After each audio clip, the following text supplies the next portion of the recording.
Hello, and welcome back to Critical Thinking. With the last episode, we were basically looking at rhetoric, the art of persuasion, the difference between psychological reasons and logical reasons for believing a claim. Today, sticking with that basic theme, we're going to be looking at advertising, how different businesses are going to attempt to persuade you via different methods into buying their products. Okay. In the midst of that, we're going to be looking not only at advertising tactics that are used in the media, whether it's in print, in TV, movies, and different visual and audio media, but we're also going to be looking at marketing strategies, different tactics people will use to try to sell a product, as far as interpersonal techniques or design of markets and things like that. We're also going to look at some of the big fallacies, some of the things that may overlap with some of the stuff we're going to look at later in the semester, which happen to be what we call the informal fallacies.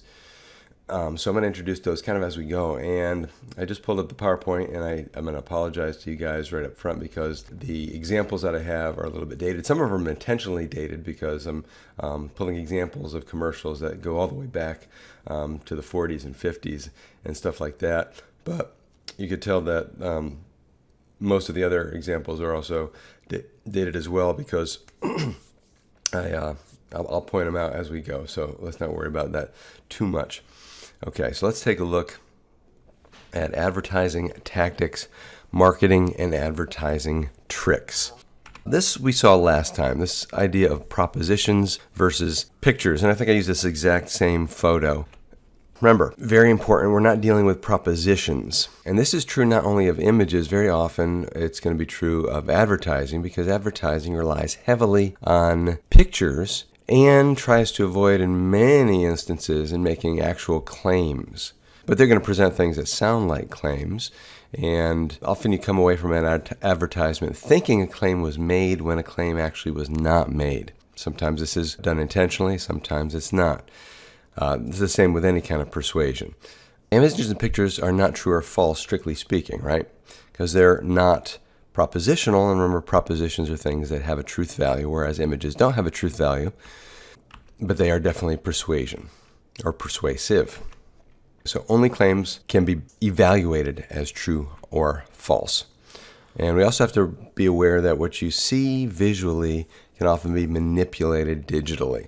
As we saw before, that this is not a picture of Condoleezza Rice and Osama bin Laden. This is a picture of Condoleezza Rice and some unknown person with Osama bin Laden's face plastered on top of it. It's not a very good, doctored image, but you can have, as technology progresses, better and better deception, really to the point where you can't tell that you're looking at anything that has been messed with. You can just tell just going to the movies, the type of things that they can do now, unheard of back when I was growing up. I remember the first movie that kind of stopped me and made me realize that we are now in a new era was, I believe it was when I saw Terminator 2. I know that again, dates me a little bit, but the special effects in that movie pale in comparison to what's going on today. But at the time, I was like, this is absolutely incredible how they can make this look so real. And like I said, today, well beyond that kind of technology. So let's move on to, again, a review of emotion versus reason. This is where we're talking about, psychological reasons versus logical reasons. And we said that images and pictures are psychologically effective, but again, they don't make any claim. You come away with a particular idea in your mind looking at the picture of Condoleezza Rice and Osama bin Laden, or the supposed picture of the two, without them having to actually say anything.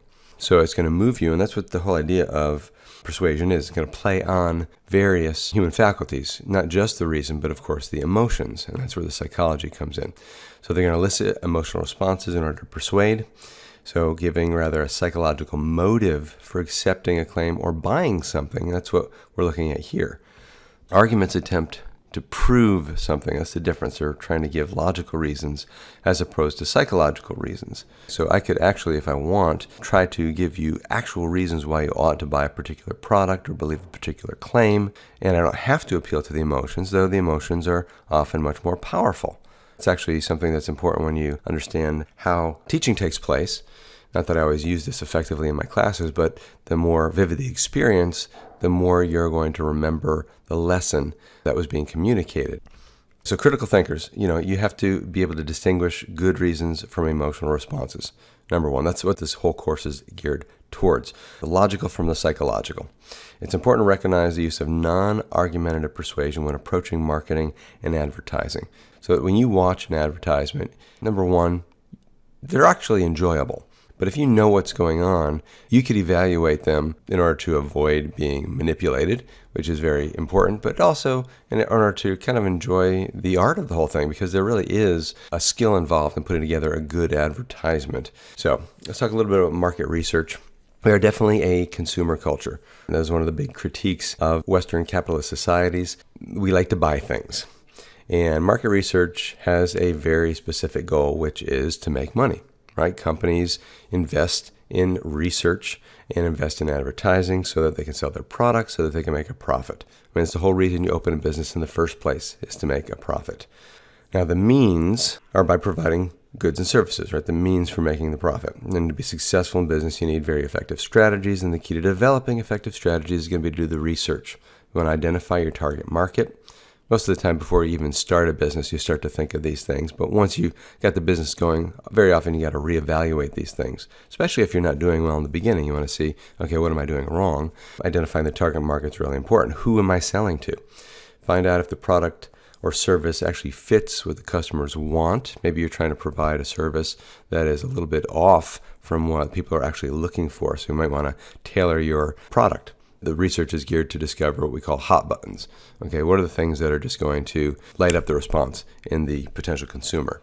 Now, the different approaches to market research, I'm just going to go through a few basic ones because I don't really want to spend much time with the market research aspect of it, but it's going to use a process of inductive reasoning. And I don't think we've really laid out the difference between inductive and deductive reasoning, which we are definitely going to be looking at each of those later this semester.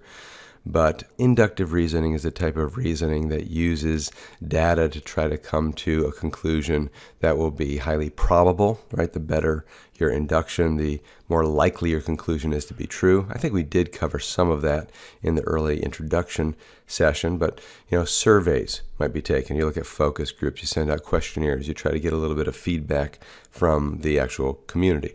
You could use direct observation. Right, you're going to monitor what people are buying as they come into the store. We have sales data, stuff like that. I don't know if anybody's familiar with what's called the Nielsen Media Research. This was definitely well known when I was younger. Certain houses were selected to be like a Nielsen family, where you have a monitoring box hooked up to your TV set. And this is how they monitored which TV shows have the highest viewership in order to determine how much to sell advertising for at that particular slot. Okay, so if a program is really, really popular, buying advertising at that time is more expensive because people know that's the prime time to advertise. Everybody wants that spot. It's simple supply and demand type of mechanism there. But that's the whole idea of, ratings in TV. You can also use experimentation where you measure cause and effect between the purchase and selected variables, right? You can check out packaging, logo, the design, price changes to see what kind of effects you have on the response, whether certain types of sales and stuff. Trial and error, basically, to figure these things out. That's how experimentation works. As far as marketing errors go, I'm going to give you a couple standard errors that companies make, and these are related to certain things we looked at before. We, I believe, talked about confirmation bias when we talked about bias. For instance, confirmation bias, which is a tendency to look only for evidence that supports one's conclusion, to be very costly to a company if they only look at the evidence that supports their conclusions. So here's an example with the company that was once known as Datsun. I don't know if anybody even is aware of that name, but today Datsun goes by the name of Nissan, and I'm sure you've heard of Nissan. But back in 1960, they were marketing a 1,000cc engine for the United States market. It's a 37 horsepower engine, was selling really well in Japan, but it seemed to be too small for the speeds used on American roads. And they had to compete with American engines, which were larger, 1,500 and up. So the company wouldn't listen to their marketing manager, who came to the United States. But in 1972, Honda basically introduced progressively larger engines ahead of Datsun, and they started to capture the United States automobile making market, right? And Japan, of course, has been very successful in the United States. And Honda was at the forefront of that. Of course, Nissan obviously caught up. We don't keep with our errors. Hopefully nobody sticks with something that is not producing results in the long term. Again, it's going to be a little bit different for every company, but this is a classic example, a little bit behind the curve there.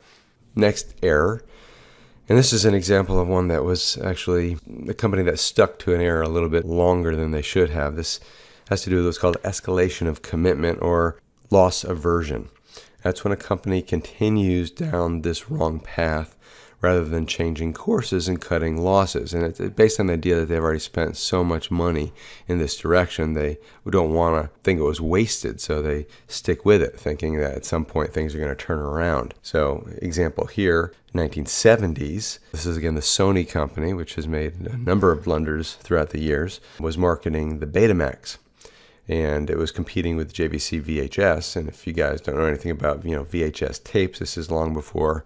Obviously, today we use digital streaming services, but earlier, DVDs. Those were the things that replaced the VHS, and the VHS was essentially the thing that replaced the Betamax.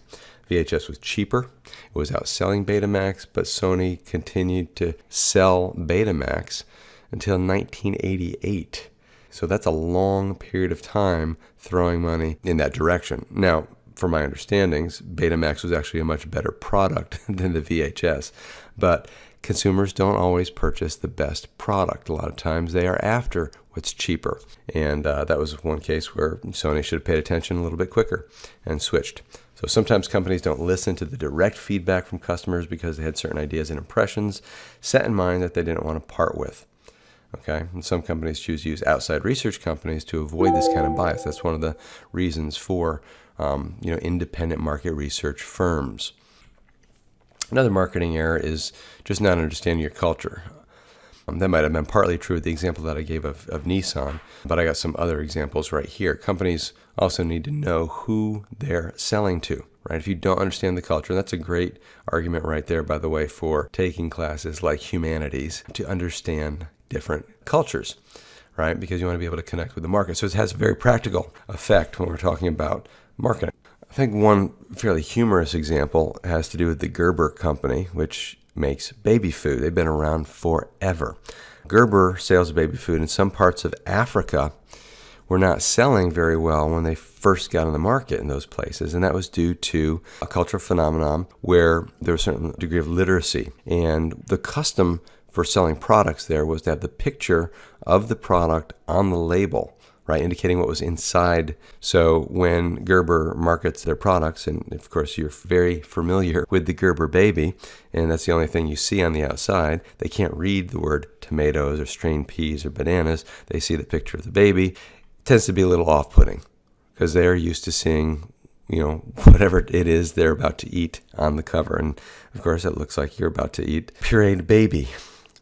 Another example is with Nissan Datsun once again, and here's where Nissan was trying to sell a sports vehicle to the United States market, and it was first sold under the name the My Fair Lady. And this car was selling fine in Japan, but again, the name was not very attractive to U.S. males who wanted to buy sports cars. They changed the name to the 240Z, and this car is basically, not the exact same model, obviously still in production, but they've been upgrading the Z line for years. It's actually one of the favorite cars that I've driven. I currently have a 350. So, what are some strategies for marketing? There is one strategy called the SWOT model. It's a strategic planning model. It involves a systematic list of policies that are going to guide the future operations of a business. So SWOT is just an acronym for strengths, weaknesses, opportunities, and threats. Strengths and weaknesses really require an internal evaluation or assessment. This begins with a list of the assets and competencies, right? Those are the things that a company does well, certain abilities it has to achieve its goals, beat its competitors, advantages. And then weaknesses are things that a company does poorly. Internal liabilities, inadequacies, things that a company will want to pay attention to so that they could remedy, fix, and again, avoid the pitfalls. Another example here is General Motors, which at one point was using 4 times the manpower than Japanese automated factories when they produced their automobiles. Okay, if you're using 4 times the manpower, the expenses of production are going to be a lot higher. That is what we would call a weakness, not a strength. I'm sure the company had other strengths, but that's definitely something that you need to fix. Some basic strategies for marketing. Let's look at Walmart, for instance, as an example. Some people are huge fans of Walmart. Some people are not. Really doesn't matter. They're definitely an effective company, and they have an aggressive and effective marketing strategy to go with that. And some of the strengths that they have is they tend to provide lower price products due to using a lot of imported Chinese goods for about 80% of its inventory, at least when I made this PowerPoint. And they also participate in community philanthropy. So you've got the advantages or strengths in their actual pricing strategy, and then you also have strength in how they relate to the community that they're located in. Of course, they also bring jobs to communities in various places because they're a large employer, because they tend to have these super centers, and that's going to be something that's going to, number one, be effective in that it's convenient for people, and you do the sort of the one-stop shopping idea, where you sometimes can get, your automotive supplies as well as food in the same location. That's pretty effective. Another thing under strategies is, looking at the opportunities and threats that are external to a company, and these are often beyond your control, but you could think of various threats out there as also providing opportunities to take advantage of. So we want to pay attention to things we want to avoid, prepare for, and use to maybe change our direction and whatnot. So anyways, one example from Nestle's and General Foods. They were not paying attention. They had a line of coffee that they produced, and they weren't paying attention to the gourmet coffee market. Starbucks basically fits into that category. It's incredibly huge now. Everybody is familiar with Starbucks, but Nestle's and General Foods, which are selling their coffee products in the supermarket, now have to compete not only with Starbucks locations, which were selling products directly to their customers, but Starbucks also put their products into the supermarkets.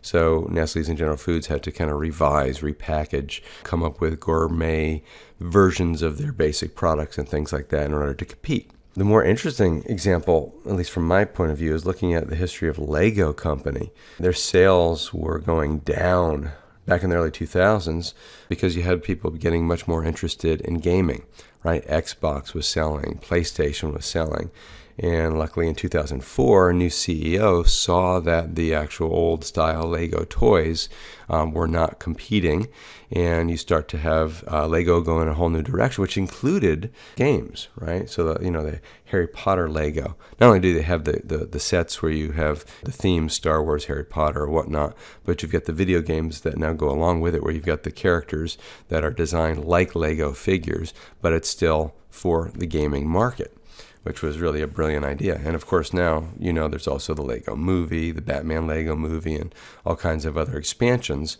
on the franchise. So Lego has really become a major player in the gaming market and in the movies. Also, you have brand recognition. Now, this doesn't seem like something really to persuade, but it is actually incredibly useful to have a well-designed logo. But it's not just the good design that is going to help you have success, but it's also how often that design is then put in front of the audience. This idea of brand recognition is partly due to the design, where it's simple enough and bold enough and unique enough to be memorable, but it needs to be something you see repeatedly, right? So companies spend big money coming up with a brand that's going to trigger some kind of emotional response. Some examples that I've got there, of course, Apple, McDonald's, and Coca-Cola. You don't have to have the words McDonald's or Coca-Cola or Apple put onto the screen or advertisement. You see the logo and you immediately know what it is anywhere in the world with Coca-Cola and McDonald's. I know that that's not a very recent Apple product, but at one time the iPod was a pretty big seller. Let's take a look at advertising and various advertising strategies, not just marketing in general, but advertising specifically dealing with the media.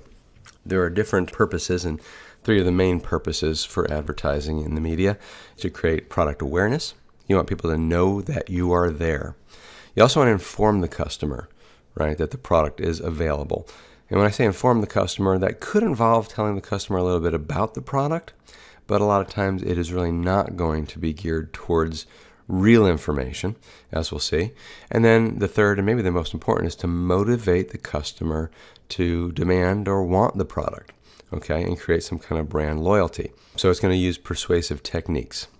advertising generally carries little or no real product information. That's what I was saying when we looked at number 2. And if you stop, and this is really a fun exercise, and we'll do it a few times with some examples in the presentation here, but if you just sit down and let yourself watch TV commercials, and I know it's very, very rare today because so many people have, services where you can skip the commercials or not have commercials altogether, but if you, sit down and just watch some of these and listen to the things they're saying, the claims that they're making, it's amazing how rarely you will actually see real claims being presented. Like I said, I'll give you some examples. Okay, so what's the role of advertising in the media? Come into contact with advertising more than anything else in media program. Like I said, it might be a little bit lower today than it was maybe when I made this PowerPoint, but at that time, the average American was exposed to about 600 ads a day. I'm going to guess that's even more now because a lot of times when you go to various websites, even in other YouTube channels, you will see advertising run between videos, before videos, on the sides, banner images, all kinds of places you're going to find advertising. You don't even realize how often you see it. Even within movies and TV programs, advertising can be found, which we're going to call product placement, which is not an overt advertisement. It's kind of the more effective, subtle advertisement. And research is done to determine which demographic groups watch which shows. So it's not that they just happen to be advertising a particular product during a particular show. The companies selling that advertising space generally know which types of products are going to be the kinds that are demanded by that demographic who watches the show. And that's, again, where Nielsen, media research, and other things come into play. One example, and again, kind of dated, the demographic watching a show like American Idol, which I don't think is on the air anymore, is 34% more likely to switch cell phone providers within a year than the general population. So cell phone providers tend to advertise heavily during that type of program. That's kind of the way this works, and hopefully that makes sense. Multimedia. Advertisements appear not only on television, they appear in magazines, on the internet, on billboards, displays in actual businesses and stores, on buses, taxis, school bulletin boards, even on people's clothing when you're wearing something that has a logo. You are voluntarily advertising for the company that made. That's one of the reasons certain manufacturers and clothing companies put their material very boldly listed. You don't just have it on the inside tag. A lot of times you can have it on the outside. This is a way to advertise your product. And of course, the picture there is a great example of a large city. I don't know, is that Times Square? I can't even tell. To actually go and count the number of advertisements you're being bombarded with just in one picture like this, it's a little bit daunting. Here's an example of product placement. Like I said, embedded in the program, which could be in movies, could be in TV, even in sports programs, live and in person. So real products are placed within media as a result of deals that are struck between the media companies and the businesses that produce the products. So whether or not the individual players here have individual deals with companies like Nike, and a lot of times they often do. Sometimes teams will, where you'll be wearing, clothing produced by a particular company, or even the basketball in the example. What company is going to be providing the basketballs for the NBA? It looks like Spalding in this picture, but you get the idea. That's product placement. And we could make fun of that a little bit because we're going to take a look at some other examples of product placement. But product placement involves embedding advertisements of targeted products within television shows, films, streaming videos, etc. And often these product placements go unnoticed, and that's why they're effective. One particular audience that is really vulnerable, I guess, is children. So research shows that children under the age of 8 lack the cognitive maturity to recognize either the intent of advertising or the fallacious reasoning and rhetorical devices that are frequently used in ads. And these problems actually persist even through the teenage years because you're not, fully developed mentally speaking until you're in your early 20s. It's one of the reasons, YouTube has come up with different restrictions as far as the types of things you could advertise to children. It was really popular not that long ago to have toy reviews, product doing toy reviews. My 3-year-old, he will pick up a tablet and he will turn on a show like Ryan's Toy Reviews, and he will just be enthralled with that kind of stuff. And some of the people that were making those videos used to make lots and lots of money producing those videos. I think that's been drastically reduced, and you can't do certain types of things right now to audiences. Right? My 3-year-old doesn't know. He'll see a toy, and of course, that's what he's interested in having. persuasive force of a child whining and asking for something repeatedly often causes parents to give in and purchase these things. So it's effective to use these types of strategies. Now, we want to be able to evaluate advertisements. So here's some dangers. Manipulation. Ads are designed to manipulate people.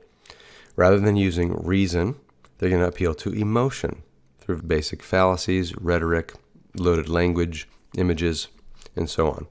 And a lot of times they're going to omit important information that you ought to have before you buy a product, or premises that are necessary for a reasoned conclusion. So you want to be aware of some of the common advertising techniques, and that's what we're going to want to get into right now. We're going to look more specifically at different techniques used in specifically media advertising. Principle of scarcity. Things that are diminishing in their availability tend to be more attractive to people. It's a basic element in economics. If you've ever studied economics, the lower the number of products produced, usually the higher the value of that product or higher the price that you're going to find on that product. Scarcity tends to increase demand. So you're going to see companies advertise things as, available for a limited time only or a limited issue version of a product. I happen to be a comic book collector. Back when I first started collecting, this was unheard of, but nowadays a particular issue comes out and they'll come out with what's called variant covers. Some of them by particular artists, maybe artists that are much more highly in demand, and they'll produce a very small number of these. Sometimes they'll come out with, 10, 11, who knows how many different covers.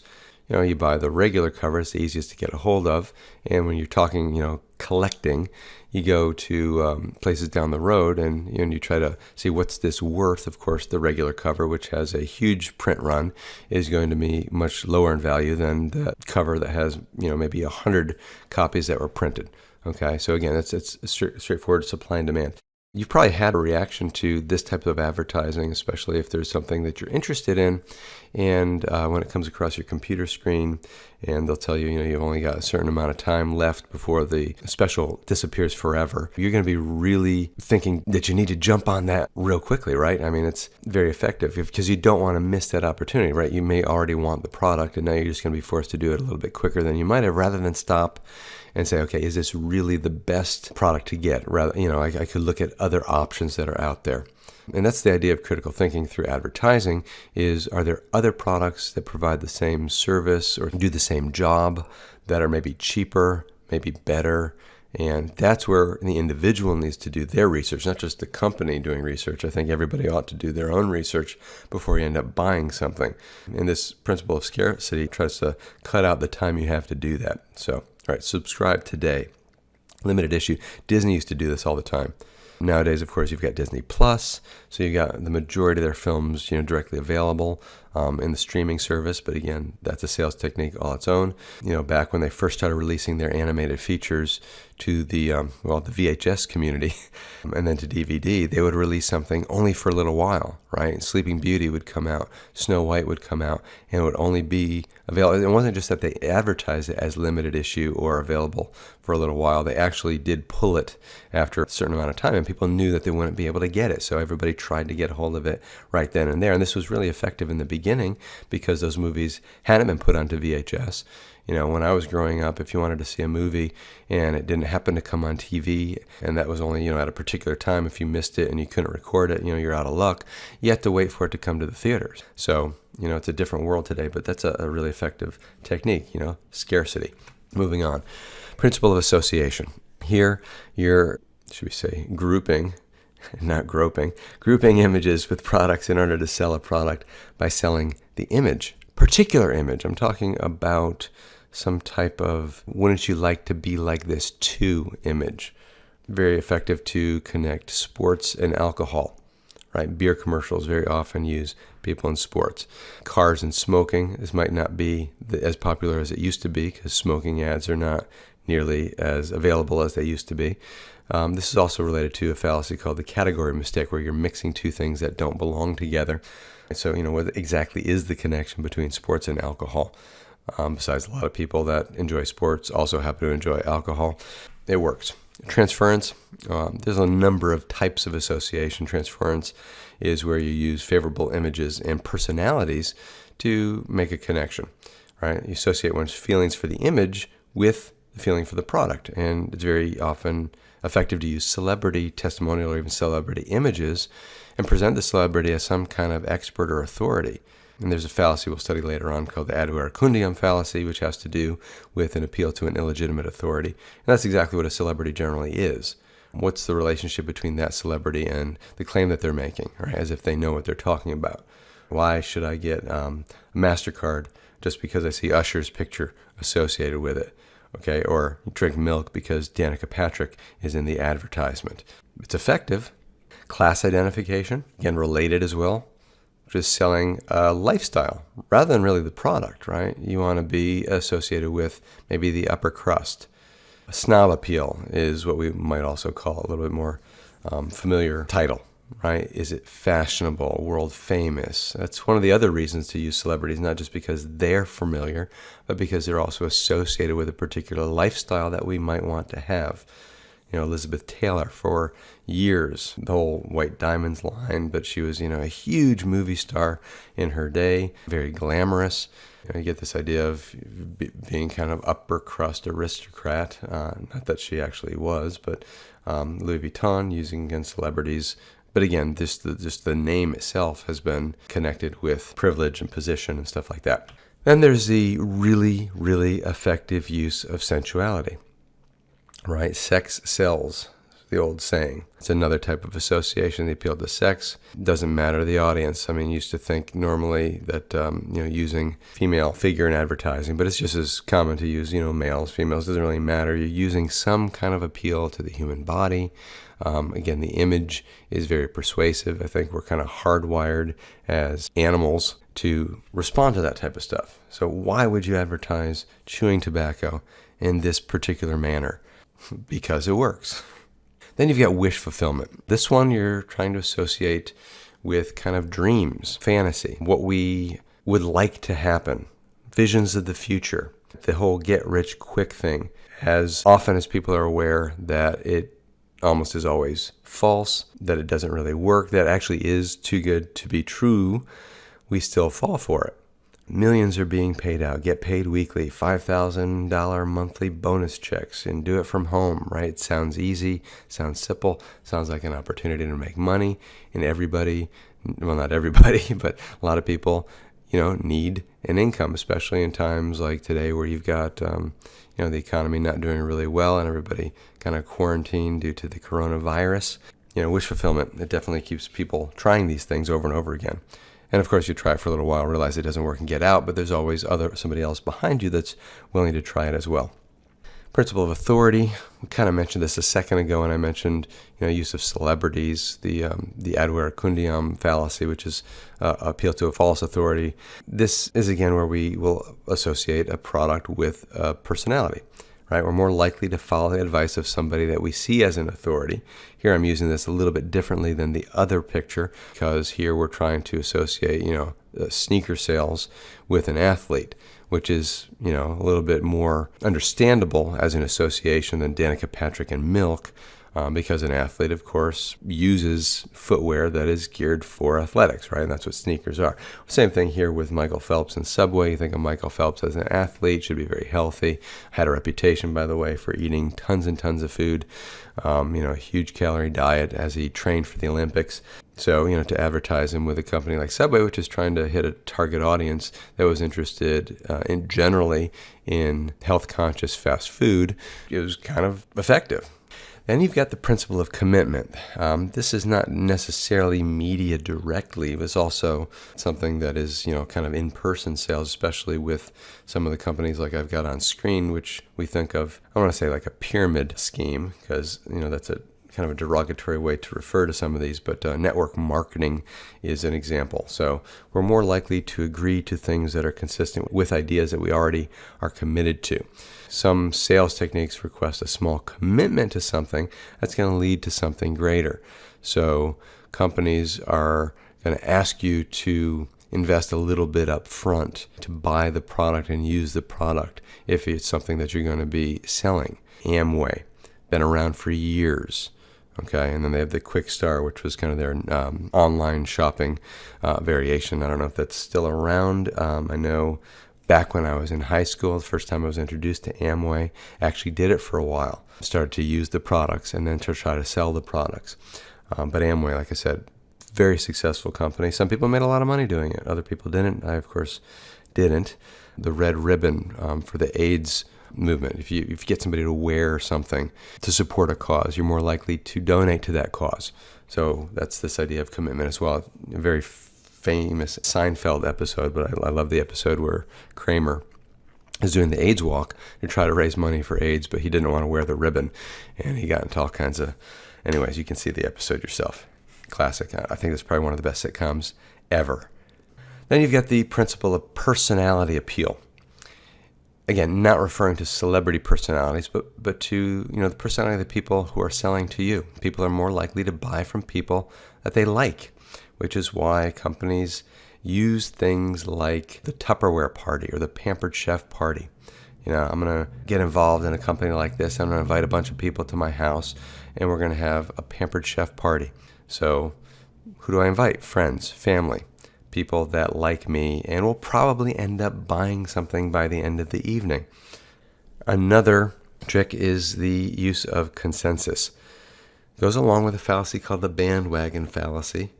And this is the idea that we are more likely to agree to something if a lot of other people agree to it as well. Best selling, great slogan. If everybody loves this, you advertise it as this is the most popular product. The fallacy is known by the Latin term of consensus gentium, basically the appeal to the majority. This, again, is a very dated shot of McDonald's, but if you notice a lot of times, not always, I've noticed some places don't have this clearly listed anymore, but very often the McDonald's location is going to tell you, kind of what they're up to as far as how many people have been served by the company. I forget how many McDonald's locations are around the world. It's always increasing. Every once in a while, though, I shouldn't say it's always increasing, because every once in a while you'll see locations close up, but that's actually pretty rare. I know that today it's not 99 billion, it's over 300 billion served. But again, this whole idea of everybody eats there type of appeal. Of course, it's effective in that it's fast, cheap, and readily available. So they got a lot of things going for the McDonald's company as a whole. History of success with that company. Another technique, and this is where I think we want to get into really paying attention to what's being stated in an advertisement, is when you get into the claims that are purportedly made, what actually will appear as a claim. If there's a claim made at all, it might often be a very vague claim. We talked about ambiguity and vagueness recently, but claims that can be understood in more than one way, or if they're unclear, then you might interpret it. The idea is to craft a statement that, or a sentence rather, that seems to be saying something, or how people will interpret it in a way that it's safe enough so that even if it's not true, it can't be struck by, false advertising. Anyways, naturalistic fallacy. And this is a little bit different than the naturalistic fallacy when it comes to ethics. When my ethics class, we talk about the naturalistic fallacy with relation to the fact value error. But here I'm just talking about how we use the word natural in advertising, because natural we interpret as good for you. Things that are natural tend to be healthier. We want to eat our fruits and vegetables because they're natural. So you want to advertise things as organic. And here, of course, is a really, really shady practice where you're advertising cigarettes as 100% organic, grown without pesticides and all the other stuff that we think of as unhealthy, forgetting the fact that tobacco itself is unhealthy. So just because these are 100% organic and advertised as natural, right, that's the name of the product, Natural American Spirit, it doesn't mean they're better for you than other cigarettes. Well, I don't know that much about what kinds of chemicals are in the cigarettes compared to other cigarettes. I know there are hundreds of chemicals in these types of things, but those are just as bad as most others. Then we've got the Weaseler. Have you tried to lose weight but failed because you didn't see results right away? How would you like to try the fast and easy way to start losing weight the very first day? Do you want to lose 5, 10, up to 17 pounds in just 14 days guaranteed? Okay, that's basically a Weaseler, right? Would you like to lose up to 17 pounds in a certain amount of time? Weaseler, which we looked at last class, again, it's always good to review some of these things, is where we use a qualifying term which negates the falsity of the over-exaggeration. So up to means any amount of weight up to 17 pounds. the first thing you hear is you could lose 17 pounds in 2 weeks. That's not what they said. You could lose up to that. Maybe you'll actually lose 5 ounces or something along those lines. Okay, but they didn't lie to you, and that's kind of the idea of the Weasler. Sure, I could lose up to 100 pounds in 1 week. Okay, now it's not going to be as convincing. Most people are going to say, I doubt that. But when you make the claim a little bit of an exaggeration, a little lower, it's more believable. Then again, there's a whole philosophy that talks about, the bigger the lie, the more believable it is. I think Adolf Hitler had a quote to that effect. Another advertising trick.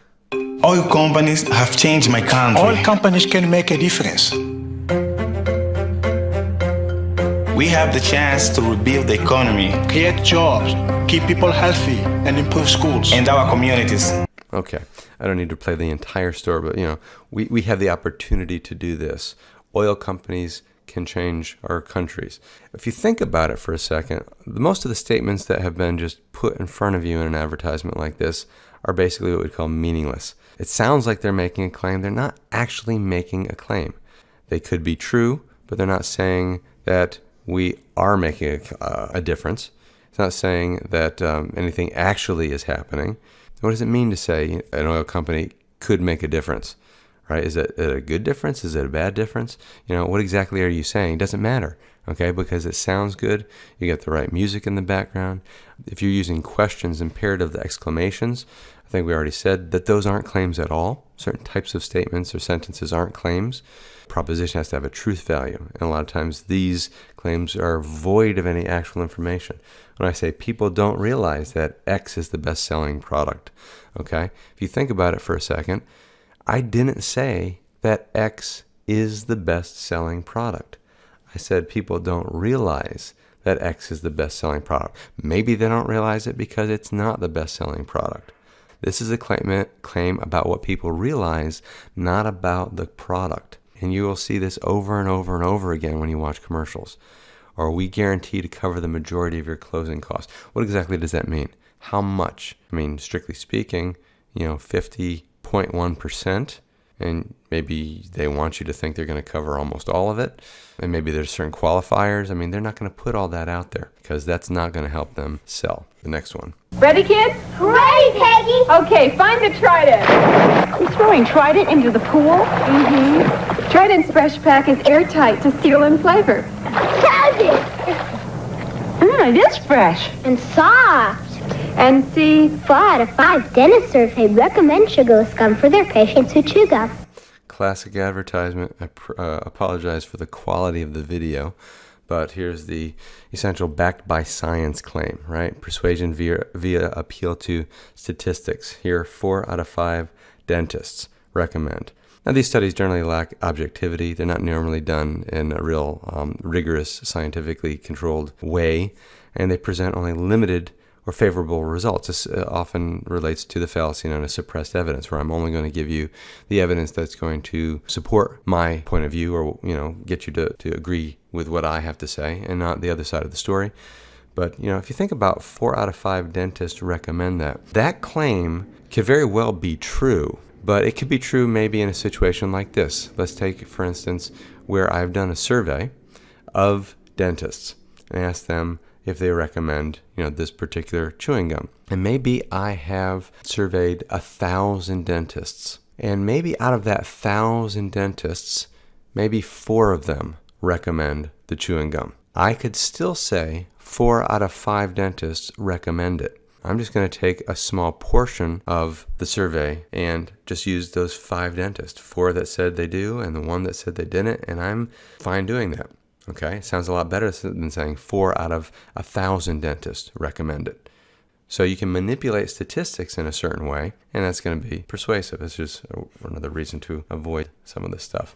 Then you've got subliminal messaging and images. And to tell you the truth, I don't know if all of these are actual advertisements or if some of these have been doctored. That's one of the other things that I mentioned in the beginning. We don't know what's fake anymore when you look on the internet. But I picked these because they're kind of obvious what's going on. So maybe they're not quite as subliminal. But that was huge. Back in the day, I remember listening to music. Back when I was in high school, there was a whole obsession with, backmasking and stuff like that. What are the types of things being stated in various songs? We're talking, back in the 70s and 80s, where there are lyrics that are recorded backwards, things that might be getting to you that you're not aware you're listening to, that might have an actual influence on the way you think. So that's the idea of subliminal, right? Subliminal literally means under or below the limit, meaning the limit of our consciousness. So it's the idea of sneaking an image or a message under my perception, where my human brain is going to pick up on it, absorb the information without thinking about it or filtering it or using my critical faculties. So there's the Bailey's advertisement. This is attractive looking, pour from the bottle into the cup. It looks really creamy, but of course coming out the other end is the appeal to sensuality, the female form emerging. The second one, I have a feeling that's not a real advertisement from Burger King. I could be wrong. It's not as subtle as maybe subliminal messaging should be, but again, you come away with something in mind. The last one, this is one I'm really interested in finding out if that's an actual Disney advertisement back from the day, but you could see the word kind of spelled out in the hair wrapped around the guy there. So there definitely were instances in Disney cartoons way back when. I'm forgetting which ones. I'm pretty sure The Little Mermaid was one of those films where the artist kind of snuck little things in on certain scenes that you don't notice because they happen so quickly, and that might not be necessarily to sell anything. It could be just a joke. But anyways, that's the idea of subliminal advertising. I'm going to see that poster and, I'm going to be thinking of things that I really am not thinking of consciously. Anyways.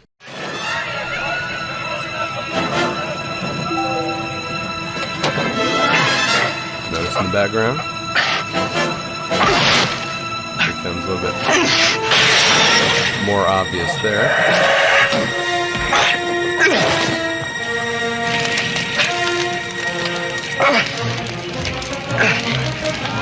I'll try to play for 1 second more.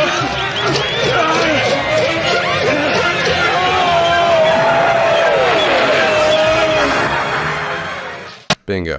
You get the last one. And there were more. I mean, this scene goes on for a while. One of my favorite movies when I was a kid. You could definitely tell how big an advance we have now in technology. Compare this to, Man of Steel and some of the special effects that you have in that film. But, here you've got product placement in a motion picture. It's a type of subliminal advertising because you're not paying attention to the advertising. You're not even thinking of it as an advertisement. You're watching the movie. But you still have the products showing up in the background. Not at all related to what's going on in the show, but you still end up having the image in mind. Again, working on the subconscious. And again, those happen to be products that are readily recognizable because they do things like this. Moving further forward, I think I got a few more video clips with product placement coming up here. Again, American Idol. If you notice just the way everybody's cup is situated on their desk. Coca-Cola. The logo very prominently placed to the front so that the camera picks up on it. That's not by accident. They didn't happen to just be taking a sip and all put their cups down facing that direction, right? You've got shows like this where you don't think everything is directed, but everything that's set up is directed. I'm sure including the clothing that they're wearing, etc. Transformers, fun movies. I think the first one is still the best, with maybe the exception of the Bumblebee movie that came out. I think that was the last one at the time that I'm recording this. But, it's a powerful advertising opportunity for car manufacturers, GM in particular. This was the first movie, I believe. I remember when the first X-Men movie came out, I believe it was Mazda. They were driving a Mazda, I forget the model. It was one of their sports models. But, companies pay to have their cars in the film. Michael Bay movies tend to have hundreds of these things going on. So, Transformers was effective. This is my favorite example because it's the most famous example. A lot of people don't know about it now because time has gone, and most of us that were introduced to this movie as children have grown. But the Reese's Pieces advertisement in the movie E.T. If you have never seen E.T., this is a classic that you need to go see. The interesting story behind it is that Spielberg was not going to be using Reese's Pieces for the scene. He was going to be using M&M's, so that's what he wanted to use, but the M&M's company didn't allow him to do that, so he went with Reese's Pieces, and what happens is they have this huge skyrocket in their sales, right? 60% sales increase after the film came out. And of course, the product has been really successful since. Not all due to E.T., but I guess the popularity after the movie kind of stuck around. And they're pretty good. I don't know. I prefer M&M's personally. But listen to this one. It's more of an audio clip. You all know the sound, right? from T-Mobile commercials. For a while, I was really a follower of the TV show The Closer. Well, I guess I don't remember if I picked up on it right away or not, but every time her phone would go off in the show, it would always be the T-Mobile logo. Of course, they never mention it. I mean, there's no visual advertising going on there, but just the sound itself subtly played. This is a type of product placement it's harder to pick up on, but it's effective as well. Immediately you hear the sound, you recognize T-Mobile, right? Gets you thinking of a particular carrier. So I threw that in as another example of product placement, and it's actually everywhere. This is a commercial I'm going to play for a few seconds because it's funny. This is from back in looks like Super Bowl 2011. This was actually a commercial making fun of the whole idea of product placement. What's that doing on my set? Product placement, sir. Whenever we feature a product in a scene, we get tons of free stuff. Here we go.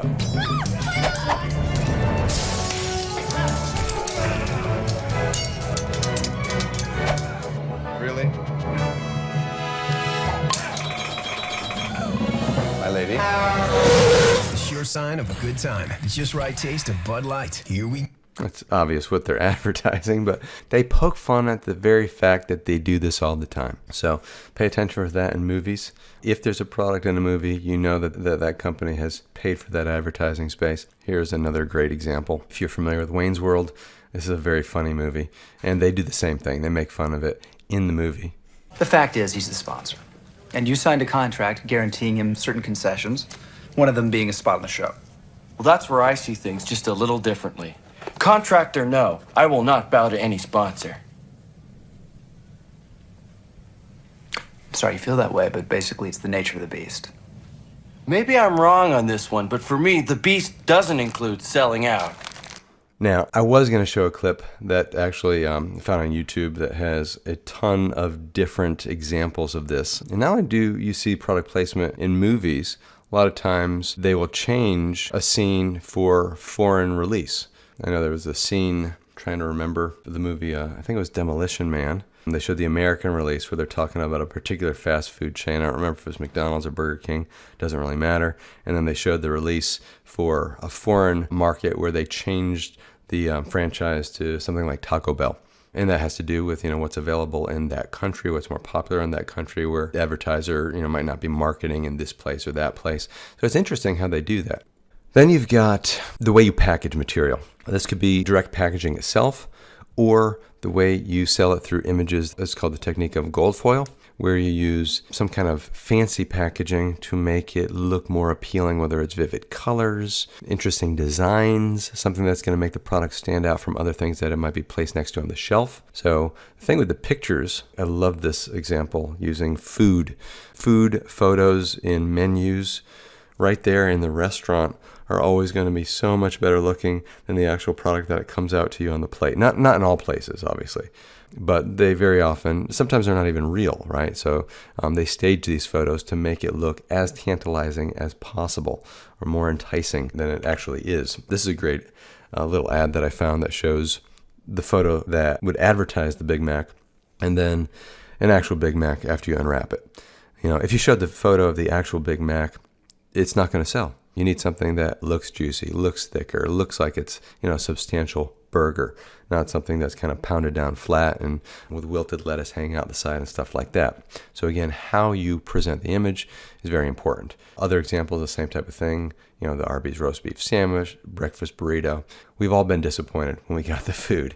Hopefully it tastes better than it looks. A lot of times it does. How it looks is what's going to sell. You can't taste it through the advertisement. Class attention.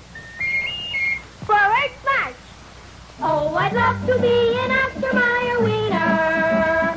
That is what I truly like to be.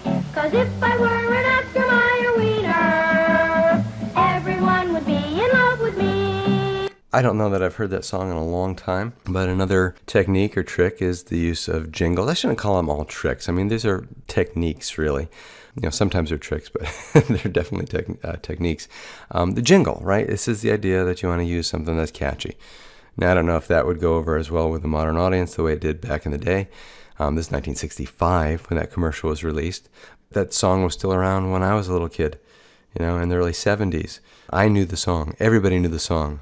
And it was catchy. And the idea of, catchy music, the whole idea of a jingle is that it's something that's going to be memorable, short, something that you start thinking of and you want to stop thinking of it. You want to stop singing it. You want to get it out of your head. But unfortunately, it's there and it causes you to think about the product that goes along with it. Which reminds me of another episode of Seinfeld where George has this song in mind. Anyways, I don't want to go there. Then you've got what definitely ought to be called a trick, not just a technique. This is where you use outright lies. Sometimes you can get away with this. It is false advertising, and I know there are laws against false advertising. Deception and deceit doesn't mean it doesn't take place, and doesn't mean you can't pull it off with a legal way. I'm sure there are loopholes in most laws, but the idea here is you're going to exaggerate maybe a true but irrelevant fact, or simply lie. So here might be the example, you're advertising a beer that contains vitamin B1. I don't know if that's been done. You want to make the beer sound like, oh, it's a healthy drink. I'm sure most people that are buying the beer are not buying it because it's got some B1 in it. That goes along with that naturalistic fallacy. It's organic tobacco. Here's, an outright lie with the early version of the iPhone. Twice as fast, half the price.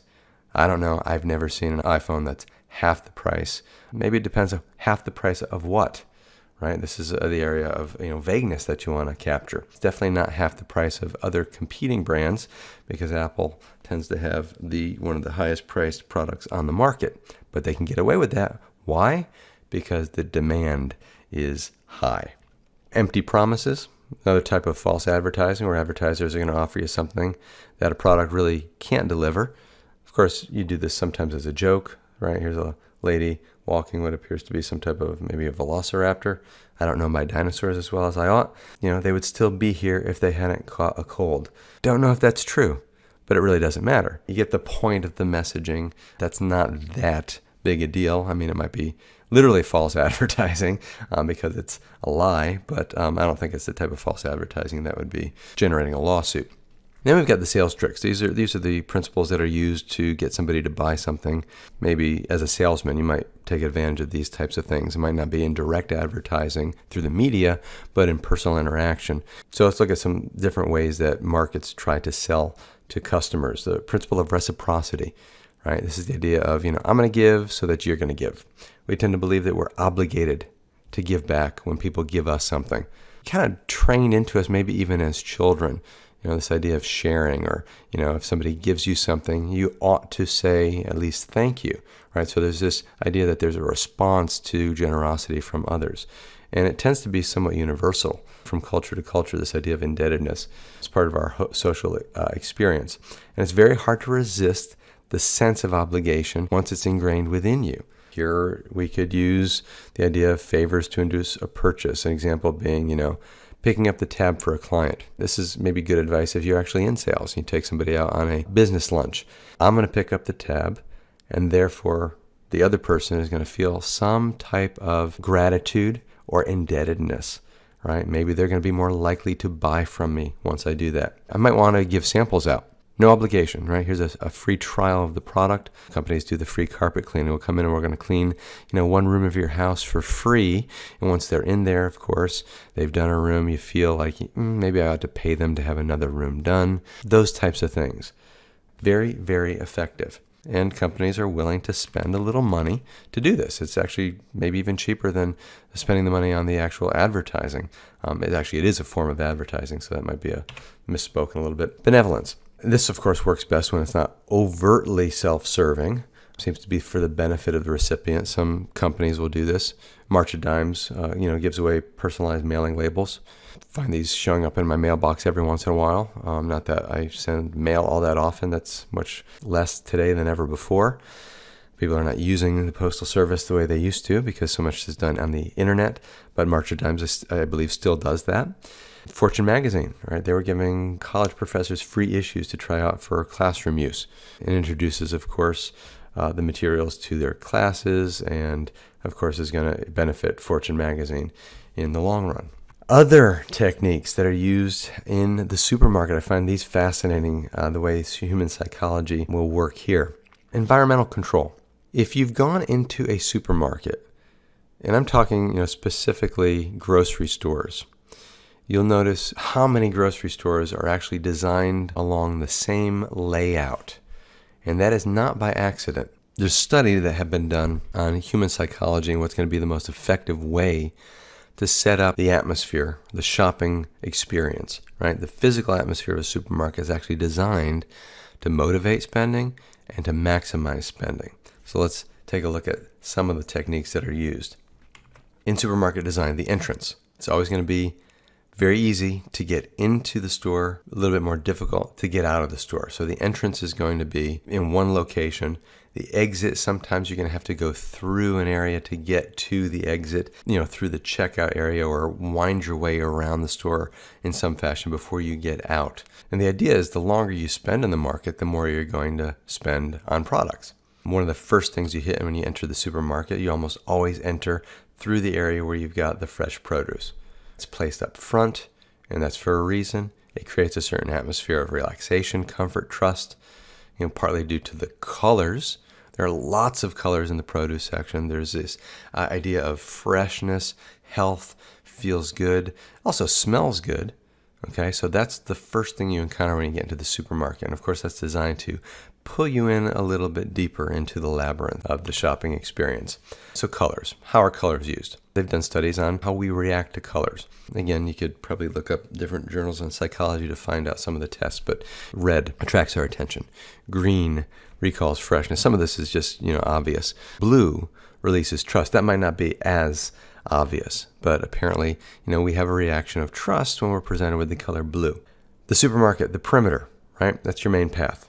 The major items are placed there. And research shows that we tend to spend 2 times as much time moving through the store when we move counterclockwise. Now, I don't know why that is, but you'll also notice almost every supermarket or grocery store has you moving in the same direction. You don't enter and move clockwise through the location, you move counterclockwise, done on purpose. The ends of the aisles, each aisle is going to have certain special displays. A lot of companies pay more money to have their stuff put at that location, again, because people do stick to the perimeter. But those items are also used to kind of lure you down that aisle. You'll have the sales items there. You'll have advertisements there. All of that stuff intentionally designed. Items people care most about are often going to be moved to the center of an aisle. It helps keep the traffic away from the perimeter, so also lures somebody down the middle of an aisle where you're deeper into the store, and you've also passed by other things. Companies, of course, want their goods displayed at the appropriate level as well. Eye level is key, basically from the waist to the eye, not on the bottom shelf, not on the top shelf, because we tend to scan left to right rather than up to down. Okay, so it's going to be more effective in getting their product picked up because it's going to be more readily visible. And then there's the impulse appeal. Research shows that 70% of purchasing decisions are made on the spot. Impulse buying, which is one of the reasons that when you go to the supermarket, a great idea is not to go hungry. I've made this mistake many times. When I'm hungry and I'm in a supermarket, I will buy a lot more food than if I had gone in after I ate. The checkout area is notorious, right? The checkout area is where you definitely slow people down because you got to stop and you got to wait for a second. Unless it's one of those stores that kind of tries to keep things moving. I love the stores that do that. They'll open up additional lanes. Some stores don't. Frustrates me to no end. But in the checkout area, you slow down. Also, the grocery stores that have drugstores built into them. The drugstore can usually fill a prescription pretty quickly. But they're going to tell you that there's a certain amount of time. Come back in 20 minutes. Come back in 15 minutes. And that's on purpose, to allow shoppers to wander around, purchase things while they're waiting for the prescription to be filled. Sometimes you'll place a product at a particular place just for ease of access. Certain products are not necessities. Again, the checkout area is the key there, right? It's just going to be the stuff that you don't need. It's going to be stuff that you probably didn't come in there to buy, but as you're standing there, you're going to see the chewing gum. You're going to see the little knickknacks and decorations and neat things. And of course, if you've got a child with you, then they're going to want everything that they see, right? The tabloid magazines are placed there. So you're in the middle of reading through one of the covers and it gets your attention. And next thing you know, you've picked one up and put it on the conveyor belt, right? Marketers know desire often outweighs deliberation. This is the whole problem of incontinence that Aristotle talks about in his virtue ethics or his Nicomachean ethics. So we buy things in the moment when we desire it. Again, eat before you shop. That's the one lesson you might get out of this entire presentation. Some of the most common fallacies, and again, these are things that we're going to look at later when we talk about informal fallacies and ways to manipulate people. When I mean fallacy here is I'm going to try to get somebody to not look at actual reasons or use pseudo reasons to persuade you. The use of scare tactics.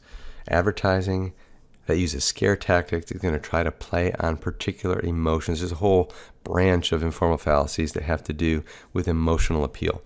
This is one of them, right? It plays on your fears, your insecurity, shame, whatever. An example is you're not thin enough, you have dandruff, you're wearing the wrong clothes, you're not going to be popular. And then these ads are going to try to give you a solution. This is something you don't want, so here's a product that's going to fix that. It's a very old dandruff shampoo advertisement, not a commercial, but an advertisement.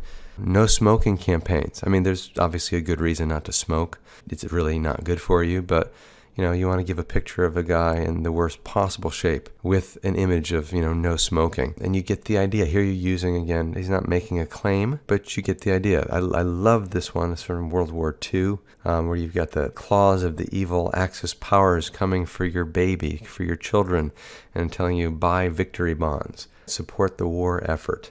Advertisement of a toe tag, advertising, get your cholesterol checked. As far as I know, cholesterol hasn't actually killed very many people. I know that research on the benefits and harm of cholesterol, things have changed. It's not nearly as bad, from my understanding, as once was thought. But anyways, the scare tactic, very effective. And I think I mentioned when we talked about bias that we tend to evaluate negative information with more weight than we do positive information. So when you have advertisements like this, the idea is, if I can get somebody to fear something, maybe their fear is going to outweigh any other desire that's involved. I don't know how effective that is with the no smoking campaign, because the craving for nicotine supposedly outweighs your fear of even your knowledge of how bad it is, which is why it's so hard to quit smoking. Again, going with the smoking idea here, you've got this idea of questionable cause, which is creating a false expectation that something wonderful is going to happen if you buy the product. You're going to become more beautiful. You're going to become more attractive. That's kind of the appeal for smoking in the first place. A lot of times is maybe peer pressure. You're with people that smoke. You're going to be more likely to pick up the habit, or there's a particular image that's associated with it. I remember again, dating myself, the movie Grease, the very end of the movie when, what's her name? Sandra Dee. Eventually changes the way she dresses. She's smoking a cigarette. She's wearing particular shoes, kind of conforming to basically get a guy, using the cigarettes to create this image. Another thing is the idea of popular appeal. I think we already looked at this when we talked about best-selling, using some of those slogans. It creates an impression that everyone's using a product. This is one of the most commonly used. This is why I kind of stuck it at the end. I'm kind of showing you the big ones, the most common fallacies. Very effective, again, with teens. Dated. I forget what model of the Xbox is out now, but this is not it. That is not the new iPad. That is a very, very old iPad. But, you get the point. At one point, this was new. At one point, this was in style. As a matter of fact, they're still big sellers. I mean, Xbox, iPad, Nike. These things have been at the forefront of the market in their various niches for years, and probably will be for years to come. And it might not just be because it's popular. I think more people buy it because it's popular. It's like everybody has the iPhone, so I want to get the iPhone. Of course, it's a great product, but you also have some really good products produced by other companies. Android products are really good as well, Samsung, Galaxy, and such. But there's a certain prestige with going with a certain product. Snob appeal, right? Again, using celebrities, sexy athletes, this whole idea of association, which we looked at. You might not even know who these people are. I just came across this the other night, going late night TV. We were watching some Hulu, and we noticed that they have the I Love Lucy show. Me and my wife hadn't seen that show probably since we were kids. We watched one of the early episodes, but incredibly popular show. I mean, I think everybody ought to know I Love Lucy, what that is. But, here you're using Lucy and her husband to sell cigarettes. You don't think of the types of products that, celebrities would advertise back in the day. Inappropriate authorities, we looked at this, I think, several times in the course of the show. Here you've got, the famous George Foreman grill. You might not be familiar with who George Foreman is nowadays. He's not in the limelight the way he once was. He's an athlete. He was one of the greatest boxers of all time. He marketed a particular grill, right? You think of athletes, you think of health, you think of, healthy eating. Very effective use of advertising. But again, is George Foreman really an authority on cooking or healthy eating? I don't know. but he's a recognizable name, he's a recognizable figure, and he had a great personality. That was another reason that he was so successful. George Foreman, if you ever watch him, he's really entertaining, incredible guy.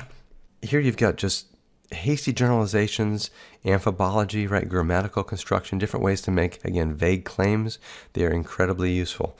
And hasty generalization is this idea of using basically stereotypes where you're generalizing on insufficient evidence, portraying women as sex objects and men as mindless pleasure seekers. That's a stereotype that we find all over the place in the media. Black people are used for, athletics and musicians. Of course, they're incredible athletes and musicians among black people, but it tends to be stereotyped, over-stereotyped. Same thing with Asians when it comes to academics, stereotyped as being studious. And again, stereotypes are just one example of it, over-generalization or a hasty generalization. Amphibology we talked about before. This is the use of a grammatical construction to create a vague claim. It could be interpreted more than one way. So Holland America, which is a cruise line, has an ad that says, lowest fare advertised on Holland America guaranteed. How do you interpret that? What does that mean? Is this the lowest fare that I'm getting? Is this the lowest fare that's going to be advertised, but there might be a lot of lower fares that I'm not telling you about? There's a lot of problems with this, okay? But you come away thinking, hey, lowest fare. But that's not at all what actually is stated. Rhetorical devices, again, things we looked at, I think, very last episode. Euphemisms, making things sound better than they actually are. Right? We talked about dysphemisms as well, but euphemisms are going to be more useful when I want someone to buy something. Right? Instead of calling it an old house, I'm going to advertise it as a charming residence. So it's not small, it's quaint. It's not low cost, it's economical, it's great value. I mean, here's the Walmart brand itself, it's great value brand. It's the knockoff brand. It's the cheap one that you get. It's a software product. No, it's a solution, right? It's going to fix your problems. Okay, so again, these are euphemisms. Hyperbole, exaggeration. This is a very famous Wheaties box, right? Wheaties, their slogan was breakfast of champions. So you get athletes, that was Mary Lou Retton. I forgot what year that was, and she won the gold medal in the Olympics in gymnastics. Anyways, breakfast of champions. So, you eat the Wheaties and you're going to do awesome when it comes to, your Little League game. NBC, must-see TV. Really? Must I? You get the idea. This is exaggeration. Slogans, sloganeering, catchy phrases. Creates a feel-good situation without telling you anything at all about the product. So Sprite, obey your thirst. Doesn't tell me anything. It's kind of a command. And doesn't say anything necessarily about why it ought to be Sprite that you're obeying your thirst with. Philip Morris, great American or light, right? What exactly does that mean, a light cigarette? They were actually found guilty of consumer fraud with some of their advertising. Here, faulty and weak arguments, a faulty analogy. We're going to talk a lot about analogies this semester, but again, that's comparisons that create some kind of impression. And a faulty analogy is where the two things really don't compare. Silverado, Chevy says, like a rock. What does that actually mean? You come away with this idea that it's a rugged truck, but how like a rock is it? Most rocks I know don't move. You can't drive a rock. Does this car last for thousands of years, giving various weathering conditions? It's not a good analogy, but it's an effective advertising campaign. Special pleading, again, giving certain information. This is, a great example, the Ford Pinto, best-selling small car in America. I'm presenting you with information that's missing. Okay, if you look at the small print, which you might not be able to see on your screen, low price, excellent mileage, high resale value, all the things listed in this advertisement. This is a magazine advertisement for the Ford Pinto. What they forget to mention is, there's a serious design flaw with the gas tank where your car might explode if you're in a rear-end collision. That's some important information, but of course you don't want to advertise that if you're trying to sell the Pinto. Statistical vagueness, using statistics in a way that make a claim sound stronger than it is. Here's the Tempur-Pedic advertisement that talks about recommended by no less than 25,000 medical professionals.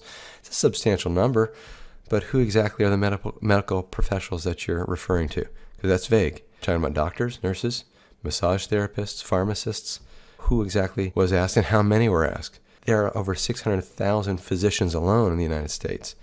2.3 million nurses plus probably by now. If these are the only two categories tested, then the number that you gave me, we'd assume that 99% didn't recommend the mattress. So again, you can mess with the numbers, you could play with this. We talked about how you could do that with, 4 to 5 dentists recommend the product. Be careful when you look at advertising because there are all kinds of tricks that are used. Here you go. Buy our product, we're on a billboard. I think you get the point. So, long story. Again, I apologize. It's kind of a dated PowerPoint, but I think a lot of the information in there is going to be really useful. So, one of the skills in this course, again, not just passing, all right? I do want you to be able to pass the class, but I want you to get out of it the ability to think critically, to slow down, to evaluate information that you're presented with so that you can weed out true claims from the false ones so that you're not manipulated. And that's it for advertising. Next time we'll pick up on our next topic. And I look forward to seeing everybody at that time. And take care.